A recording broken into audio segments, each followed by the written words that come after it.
গতকালকে হচ্ছে আমরা যখন আমাদের জায়গা থেকে জানতে পারি যে সাতপন্থীদের স্টুডেন্ট যে গ্রুপগুলো রয়েছে তারা সচেতন ছাত্র সমাজ বা এরকম একটি নাম দিয়ে আসলে আমাদের প্রধান উপদেষ্টার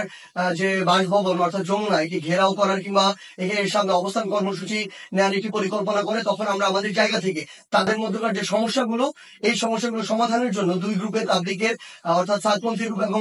জোবাইরপন্থী যে গ্রুপ, এইগুলোর মধ্যে তাদের মধ্যে যে বিভিন্ন রকমের সমস্যা চলছে এগুলোর জন্য একটি যৌক্তিক উপায় সমাধান হয়, এটির জন্য আমরা প্রথমে গতকালকে রাত 12টার দিকে আমাদের জায়গা থেকে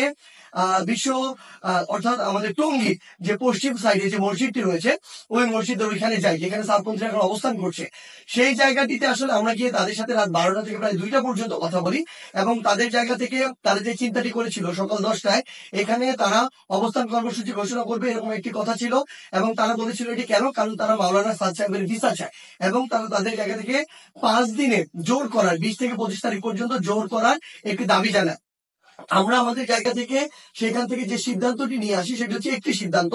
যে আমরা আমাদের জায়গা থেকে বলি যে প্রধানমন্ত্রী আমাদের যে হচ্ছে প্রধান উপদেষ্টার যে বাসভবন তিনি আসলে এই অভ্যুত্থানের স্পিরিটকে সামনে রেখে গণভবনে না থেকে যমুনায় থাকেন, এটি তুলনামূলক অরক্ষিত হওয়ার কারণে আমাদের যখন ইচ্ছা বসবো, আর এটি আমাদের দেশের একটা অস্থিতিশীলতা চিত্র তুলে ধরবে, এটি কখনো হতে পারে না, এটি যৌক্তিক না, আমরা এটিকে সমর্থন করি না। সেই জায়গা থেকে আমরা তাদেরকে এটি অনুরোধ করি যে তারা যেন এখানে অবস্থান কর্মসূচি কিংবা ঘেরাও কর্মসূচি না করে, তারা এই অবস্থান থেকে সরে আসে। তারা তাদের জায়গা থেকে স্পষ্টভাবে দুইটি দাবি জানায়। 1 নম্বর যে দাবিটি সেটি হচ্ছে যে তারা মাওলানা সাদ সাহেবের ভিসা নিশ্চিত চায়, দ্বিতীয়ত তারা 20 তারিখ থেকে 25 তারিখ 5 দিনের জোর করতে চায়। আমরা তাদের কাছে বলি যে 5 দিন করে যাবেন কিনা, এই কমিটমেন্টটুকু যদি আপনাদের থাকে যে 25 তারিখ আপনাদের যখনই শেষ হয়ে যাবে তখন আপনারা চলে যাবেন, তাহলে আমরা আমাদের জায়গা থেকে এই দুইটি দাবি নিয়ে আরেক কিছু গ্রুপ রয়েছে যারা এখন কাকরাইল মসজিদে অবস্থান করছে, জোবাইরপন্থী গ্রুপ, এবং সেখানে হেফাজতের নেতৃবৃন্দ রয়েছেন, তাদের সাথে আমরা গিয়ে কথা বলবো। তারা যখন এই কথাটি দেয় যে তারা এই কমিটমেন্টটি করছে 25 তারিখে তারা ছেড়ে দিবেন, আমরা সেখান থেকে রাত 2টার দিকে কাকরাইল মসজিদে আসি।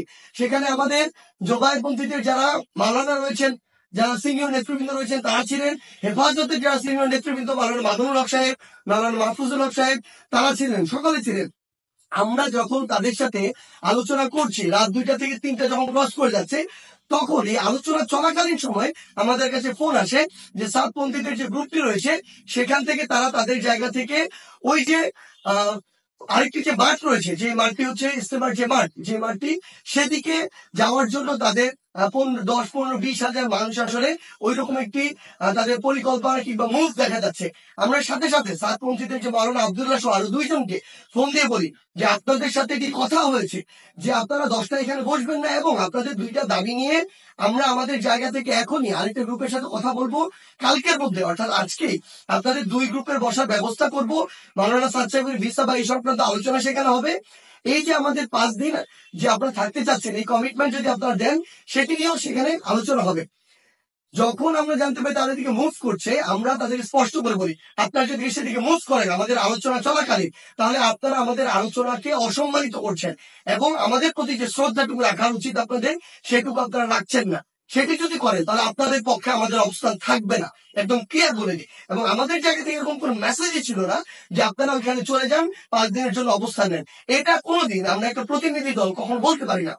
এটা পুরো একটি সরকারের বিষয়, মন্ত্রণালয় বা উপদেষ্টাদের বিষয় এবং প্রশাসনের সামগ্রিক একটি ডিসিশন। ইভেন গাজীপুর মেট্রোপলিটন পুলিশের ডিসিশন দেওয়ার কেউ না। সেই জায়গা থেকে তারা এইসব কোনো কিছু তোয়াক্কার উপরে যেটা হলো যে সেখানে এই দখলের বিষয়টিতে সেদিকে চলে যাওয়া হলো এবং ফাইনাল এখানে একটি সংঘর্ষ ঘটলো, যেই সংঘর্ষে 3 থেকে 4টি প্রাণ আমরা হারিয়েছি। আসলে সবচেয়ে গুরুত্বপূর্ণ কথা, গতকালকে আমরা তাদেরকে বলেছি যে তাবলিগের আসলে আপনারা যেই কাজগুলো করছেন এগুলো তাবলিগের স্পিরিটের সাথেও যায় না, এগুলো ইসলামের মুসলিমের স্পিরিটের সাথেও যায় না, কোনো কিছুর সাথে যায় না। এখানে আপনাদের ব্যক্তিগত গোষ্ঠীগত কোন জিনিসের মানে বহিঃপ্রকাশ আপনারা এখানে ঘটাচ্ছেন, ক্ষোভের হোক দ্বন্দ্বের হোক এই বহিঃপ্রকাশ গুলো ঘটাচ্ছেন। এবং সবচেয়ে গুরুত্বপূর্ণ বিষয় হচ্ছে যে এই জিনিসটি হয়েছে এখানে এটা সম্পূর্ণ অনাকাঙ্ক্ষিত এবং আমাদের মতের বাইরে গিয়ে এই বিষয়টি আসলে গতকালকে সেখানে হয়েছে এবং আমাদের আলোচনাকে শ্রদ্ধা বা সম্মানটুকু জানানো হয়নি এবং আরেক পক্ষের সাথে আলোচনা চলাকালীন সেখানে এরকম আক্রমণ এবং রক্তাক্ত ঘটনা ঘটেছে। সেই জায়গা থেকে আমরা শুধু আমাদের জায়গা থেকে একটি জিনিসই বলি,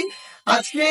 এখন 7 গ্রুপ সেখানে অবস্থান নিয়েছেন, আমি জোবাইরপন্থীতে যারা রয়েছেন আপনাদেরকে একটি বিষয় শুধু অনুরোধ করব,